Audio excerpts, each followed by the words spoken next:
আসসালামু আলাইকুম রহমতুল্লাহি ওয়া বারাকাতুহু। প্রিয় দর্শক মণ্ডলী, কেমন আছেন সবাই? আশা করছি সবাই ভালো আছেন। আলহামদুলিল্লাহ, আমি আলহামদুলিল্লাহ আল্লাহ পাকের অশেষ রহমত আপনাদের একান্ত দোয়ায় খুবই ভালো আছি।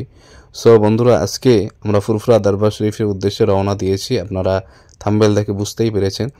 তো আমরা ফুরফুরা দরবার শরীফে যাচ্ছি। আমাদের সঙ্গে রয়েছে অনেক বয়স্ক মুরব্বী মুসল্লিয়ানে কেরম। তো মোটামুটি আমরা দেখতে দেখতে চলে এসেছি অনেকটাই রাস্তা। তো আপনারা দেখছেন যে আমরা একটা রেলগেট ক্রস করছি। জায়গাটার নাম আমি সঠিক জানি না, তারপরেও মোটামুটি আমরা চলছি রাস্তা দিয়ে। এটা ক্রস করছি আমরা। ক্রস করার পরে মোটামুটি ফুরফুরা দরবার শরীফে যাব। প্রচণ্ড ঠান্ডা, কিন্তু ঠান্ডার মধ্যেও ফুরফুরা দরবার শরীফের প্রতি ভক্তি, ভালোবাসা, শ্রদ্ধা তো গোটা বাংলার মানুষের মনের মধ্যে রয়েছে। তো আপনারা দেখুন, সুন্দর রাস্তা দিয়ে আমরা চলে যাচ্ছি। প্রায় ফুরফুরা দরবার শরীফের কাছাকাছি আমরা শিয়াখলা পার করে দিয়ে আমরা যাচ্ছি। তো যেতে যেতে বেশ অনেক কিছু দেখলাম, অনেক কিছু উপলব্ধি করলাম। আল্লাহ পাক নিজেই কোরআন শরীফের মধ্যে জানিয়েছেন যে তোমরা পৃথিবীকে ঘুরে ঘুরে দেখো। এই যে মাঠটা দেখছো, এই মাঠে 3 দিন যে ইসালে সওয়াব হয়, 21, 22, 23 ফাল্গুন, ঐতিহাসিক ইসালে সওয়াবের মাহফিলে এই সমস্ত মাঠেই গাড়িগুলো রাখা হয়। আপনারা সকলেই জানেন, পার্কিং করা হয়। তো এখান দিয়ে মোটামুটি যেতে যেতে এবার ফুরফুরা দরবার শরীফের প্রায় কাছাকাছি চলে এসেছি। তো বন্ধুরা, বেশ ভালোই লাগছে। আপনারা এই রাস্তা দিয়ে অনেকবার যাওয়া আসা করেছেন, তারপরেও আপনাদের কাছে ভিডিওটা শেয়ার করলাম এই কারণেই যে যেহেতু আপনারা জানেন যে আমি ভিডিও করতে একটু ভালোবাসি। তো যেখানেই যাই চেষ্টা করি আপনাদের সঙ্গে অ্যাক্টিভ থাকার। সো আজকে যেহেতু ফুরফুরা শরীফে যাচ্ছি, আজকে নতুন কোনো ভিডিও আপলোড করতে পারছি না। সো আপনারা দেখুন, প্রায় ফুরফুরা দরবার শরীফের কাছাকাছি পৌঁছেই গেছি। তো সর্বপ্রথমে আমরা যাব উলিল আমর দাদা হুজুর পীর কেবলা রহমাতুল্লাহ আলাইহি রওজা শরীফে। তো রওজা শরীফ থেকে জিয়ারত করে তারপরে আমরা যাব ছোট হুজুর পীর কেবলা রওজা শরীফে জিয়ারত করতে। তো জানি না ওখানে গিয়ে কতটুকু ভিডিও করতে পারবো। তো রাস্তায় যেতে যেতে আপনাদের সাথে কথাবার্তা বলছি। আর আপনারা ফুরফুরা দরবার শরীফের মধ্যে কবে আসছেন অবশ্যই কমেন্ট করে জানাবেন। তো দেখতেই পাচ্ছেন সাইডে সব পোস্টার লাগানো আছে। পোস্টারগুলো পার করে দিয়ে আমাদের সামনে একটা বাইক নিয়ে যাচ্ছেন। ওনারাও হয়তো দরবার শরীফের উদ্দেশ্যে রওনা দিয়েছেন। তো যেতে যেতে ওই যে দেখতে পাচ্ছেন যে ফুরফুরা দরবার শরীফের যে মেন গেট, সেই গেট ক্রস করলাম।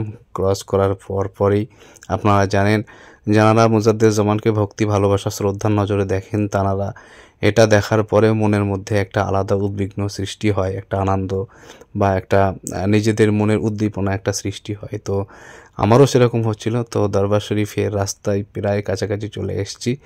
আর কিছুক্ষণের মধ্যেই মোটামুটি উলিল আমর মুজাদ্দেদুজ্জামান আমির শরিয়ত কুতুবুল আলাম আলা হযরত পীর আবু বকর রহমাতুল্লাহ আলাইহির রওজা শরীফে আমরা যেতে পারবো। তো আপনারা দরবার শরীফে আসবেন, দরবার শরীফে ভক্তি, শ্রদ্ধা, ভালোবাসা এবং আদবগুলোকে বজায় রাখবেন। কিছু কিছু মানুষ বলে থাকেন যে দরবার শরীফ মানে সেখানে সেজদা হয়, ফুল চাদর হয়, সেখানে শিরক, বিদআত, কুফরি হয়। তো এগুলো একদম মানে সম্পূর্ণ ভুল। তো ফুরফুরা দরবার শরীফে কি কি লেখা আছে দরবার শরীফের আদব সম্পর্কে আপনারা ভালো করে পড়বেন এবং শেয়ার করবেন সেগুলো। এই যে দেখুন, দরবার শরীফের পাশ দিয়ে যাচ্ছি। যেতে যেতে বাম হাতে চলে গেল পীরজাদা মেহরাব সিদ্দিকী ভাইজানের বাড়ি, তারপরে অনেক পীর সাহেব পীরজাদাদের বাড়ি আপনারা দেখতে পাচ্ছেন দরবার শরীফ। তো এখানে অনেক মানুষই এসছেন আজকে ফুরফুরা শরীফের উদ্দেশ্য করে। অনেক বন্ধুরা দেখতে দেখতে জোহরের ওয়াক্ত হয়ে গেল। তো জোহরের ওয়াক্তে আমরা জামাত পাইনি। তো আমি এখানে পীরজাদা আব্বাস সিদ্দিকী ভাইজানের বাড়িতে নামাজটা আদায় করছি। তো নামাজটা আদায় করার ক্ষেত্রে আপনারা অনেকে ভাববেন যে নামাজ আদায় করছেন, ভিডিও কেন করছেন। তো এর কারণ হচ্ছে, অনেকে বলে যে ভাইজানের জন্য যাই, দাদা হুজুরের জন্য যাই, ওখানে গিয়ে নামাজ কালাম আদায় করে না। এটা সম্পূর্ণ ভুল।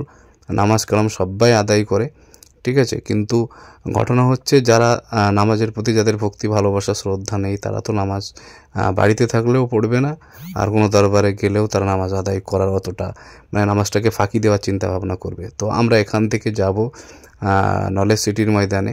তো আজকে এখানে অনেক মানুষের ভিড়। আপনারা জানেন আব্বাস সিদ্দিকী মানেই বাংলার যুবকদের মনের একটা হৃদয় স্পন্দন বলতে পারেন।